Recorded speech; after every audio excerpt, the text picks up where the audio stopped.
Hello there. It is Wednesday, March 19th. Here's what we're working on this morning. Hamilton officials plan to turn another municipal parking lot into affordable housing. Lawyers for Hudson's Bay are set to return to court today, seeking an order to liquidate all its stores. And Chris Evans, Pedro Pascal, and Dakota Johnson caught in a tricky love triangle in a new movie.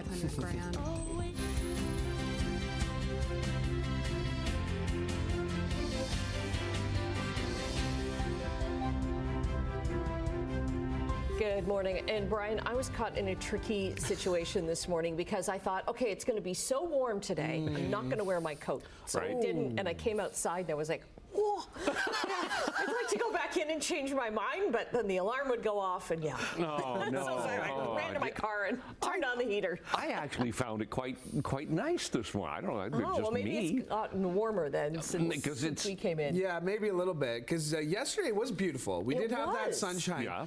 But I know Brian warned us about that wind, but there was a couple of hold on to your hat moments yesterday out for my walk, because it really did bring some strong gusts yesterday. Yeah, we had wind gusts to 50 kilometers an hour, which was in the forecast for yesterday, and we'll have them again today. But it's 8 degrees right now. Plus 8 degrees. Okay, that's a lot warmer than when I came. It must have warmed up from when you came in this morning. So it's a mild start to our day, but look out for temperatures today. We got to 14 yesterday. You thought that was nice? We're going to hit 19 to 20 degrees today. Niagara could hit 20 degrees. We're going to have gorgeous sunshine, lovely sun throughout the day, but once again, there will be that pesky wind gusting to about 50 kilometers an hour throughout the day. Tonight, and by the way, today is the last full day of winter because spring arrives tomorrow. Hey, we made it. We made it through another Canadian winter. So tomorrow, actually tonight, the change starts to move in. We'll get some showers tonight. It stays double digits overnight, and then the temperature drops tomorrow as the showers really settle in for the day, and we'll talk about that as we get into spring tomorrow. All right, let's look at traffic. 403 Waterdown Road. We start with our camera. No problems there. Looks good. Let's go to some MTO traffic cameras. Last time I checked them, they were all there, so let's keep our fingers crossed. Nikola Tesla Boulevard looks okay. South of 2, this is coming off the Skyway, past North Shore Boulevard. Nothing going on east of 4th, so that's basically how it looks this morning. So take it carefully, please. We'll look at weather and traffic in a few minutes. Right now, the news. Okay, thanks very much, Brian. Well, Hamilton officials want to convert another municipal parking lot into affordable housing, and they're looking for community feedback. Simone Gavros joins us from that parking lot in Hamilton's East End with more. And Simone, it sounds like they're already getting feedback. Yeah, and right now we know that there is also a petition that has started where people are trying to save the parking lot here. This is located at 70 Hope Avenue, just near Kenilworth and Barton. This is all part of the city's plan to continue building more affordable housing units in Hamilton to address that affordability crisis that we've been seeing here. Now, there's going to be a neighborhood feedback session that's happening next week, and that's ahead of the town when Hamilton is going to be looking to amend this zone. So there's going to be applying for this bylaw to amend the application, and that's going to be submitted then. It's required to change the zone permissions to allow residential development. Now, a previous city assessment from 2023 says that the space can accommodate a 3-story building with 54 one-bedroom units, 22 parking spaces, while maintaining the existing 2-way rear laneway. This location is one of several sites approved for review 2 years ago, including the 2 parking lots in Stony Creek. Now, the plan then to convert the space into housing faced a lot of pushback, and then the motion last year failed twice after facing a tie, and then Mayor Andrea Horvath eventually used her strong mayor powers to push forward that proposal. So as mentioned, there is a petition that has already started that is going to be looking to save this parking lot. There's already 200 signatures on that. I've reached out to the creator this morning for more information, and we'll also be speaking to neighbors in the area to get more reaction on this plan. For now, things back over to you, Louis. Thanks, Simone. Niagara Regional Police are asking for help searching for a 13-year-old boy. Johnny Barrera was last seen yesterday afternoon just before 5 near Kent and King Streets in Welland. He's white, 5 feet tall with a slim build and green eyes. He's wearing an army green T-shirt, black track pants, and yellow shoes. An 80-year-old man in St. Catharines hasn't been seen since Monday morning. Niagara police say Daniel Mackler was last seen walking around 9:30 that morning near Geneva Street and the North Service Road in St. Catharines. He's white, 5'7", with a medium build and green eyes. Mackler was wearing a dark green jacket and hoodie, a green toque, black pants, and a blue backpack with white stripes. The federal government is set to expand our armed forces presence in the Arctic. During a brief stop in Iqaluit, Prime Minister Mark Carney promised $420 million to build on previous commitments to enhance airspace monitoring from the Canada-U.S. border to the Arctic. Close to $253 million in new funding is also earmarked to build homes in Nunavut and upgrade power plants. Carney also announced a new partnership with Australia for the country's over-the-horizon radar tech to monitor threats from adversaries such as China and Russia. And Prime Minister Carney is set to hold his first meeting with Canada's premiers on Friday. The Prime Minister's office says it had been planning a First Minister's meeting at the earliest opportunity after he was sworn in as Liberal leader. Discussions are expected to center on defending Canadians in the face of unjustified trade actions by the United States.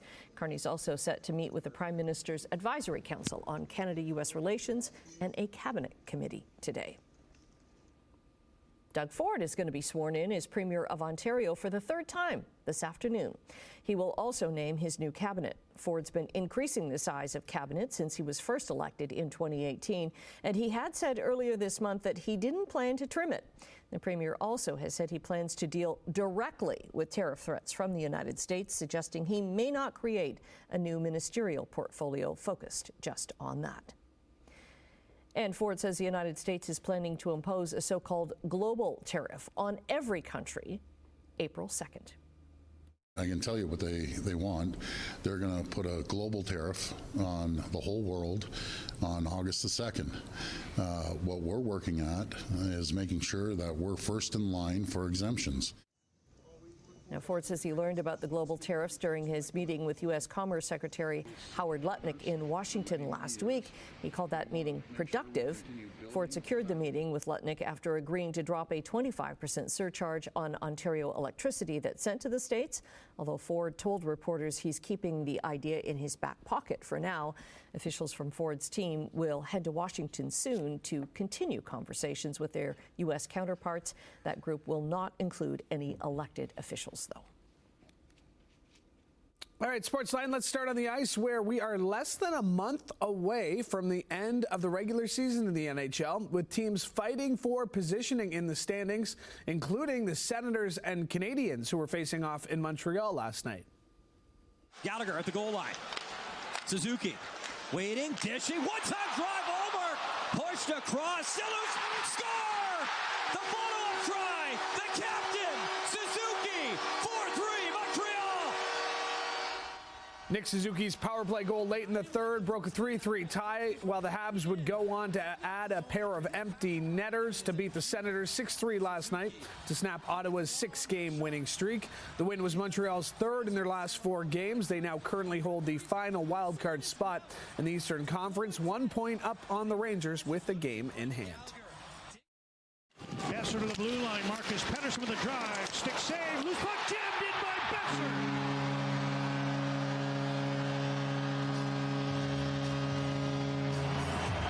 Second of the game for Brock Besser as Hellebuck couldn't cover the puck, and it's 4-2. Brock Besser and Puis Suter each scored twice, while Quinn Hughes pitched in with a pair of assists as the Canucks beat the NHL best Winnipeg Jets 6-2. The win moves the Canucks into the final wildcard spot in the Western Conference with 75 points. That's the same as the Blues, although they have a game in hand. Stenlund was talking, Louis, you play a good game against Vancouver, you got to back it up. Here's McDavid off a beautiful drop pass. Backhander score! 3-0 Edmonton. What a drop by Bouchard, and McDavid finishes. Connor McDavid capped off a 3-goal opening period for the Oilers, while Brantford Bulldogs owner Zach Hyman had a pair of goals and an assist as the Oilers crushed Utah 7-1 last night. Oilers have now won 3 in a row, sit 2 points back of Vegas for first in the Pacific, although the Golden Knights have played one less game. Staying on the ice, and speaking of the Bulldogs, they can move one step closer to clinching the top seed in the Eastern Conference when they host the Brampton Steelheads at the Civic Center tonight. Bulldogs, who have won 4 straight, have a 3-point lead for first over the Kingston Frontenacs, who they play Friday in Kingston. Now, Brantford finishes their regular season Sunday afternoon for their fan appreciation game.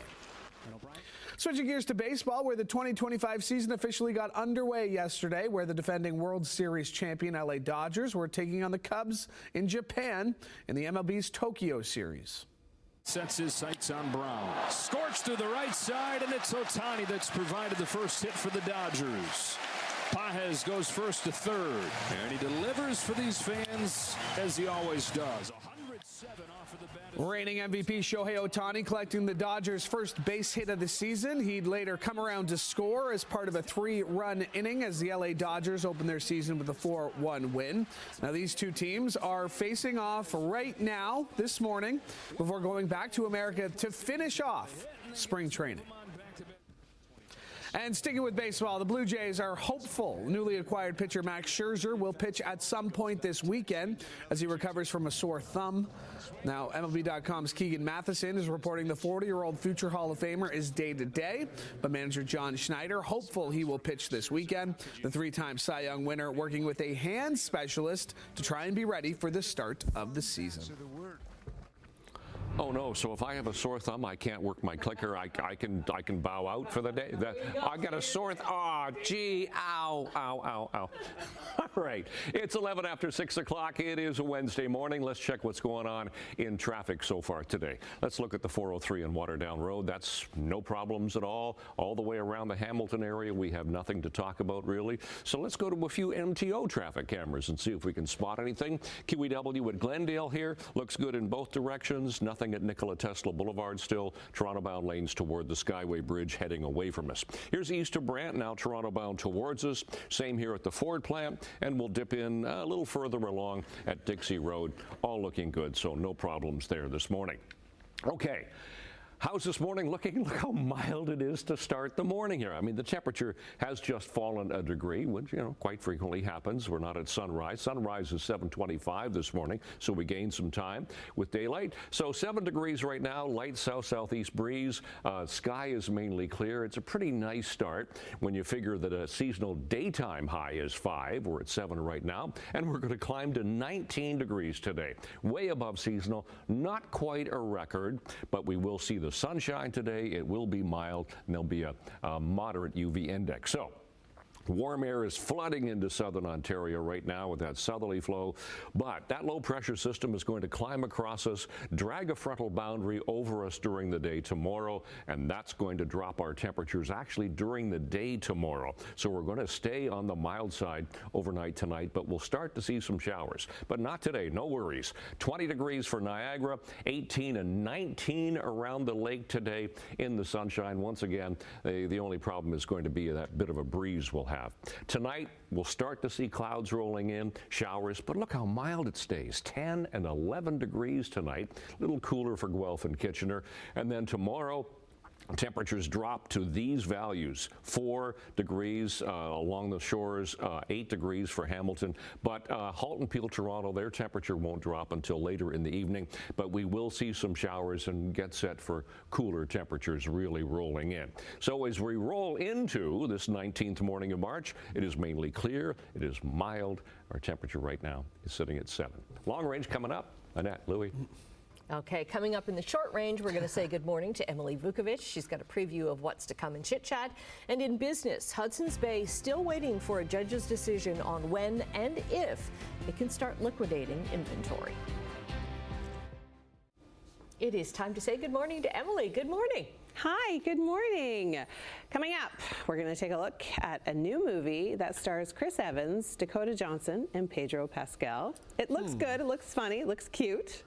And at 84 years old, Martha Stewart celebrates her gardening with her 101st book. I can't believe she's had more than 100 books. I can't believe she's 84. Like that is, she's one of my favorite Facebook follows, by the way. Okay. She's always got great recipes, like every day. It's like, that's a good one, yeah. I really, really enjoy her, and I want this book.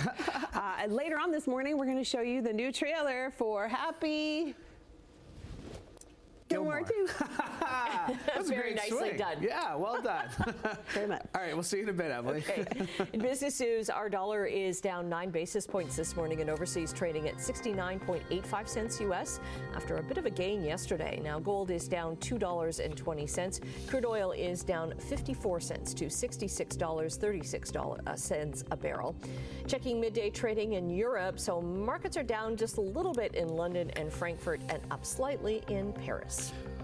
Over in Asia, markets were down in Tokyo, up in Hong Kong, and down just a bit in Shanghai. North American markets were down, with poor performances in the industrial and technology sectors dragging the numbers lower. The TSX lost 79 points, the Dow fell 260, and the NASDAQ dropped more than 300 points.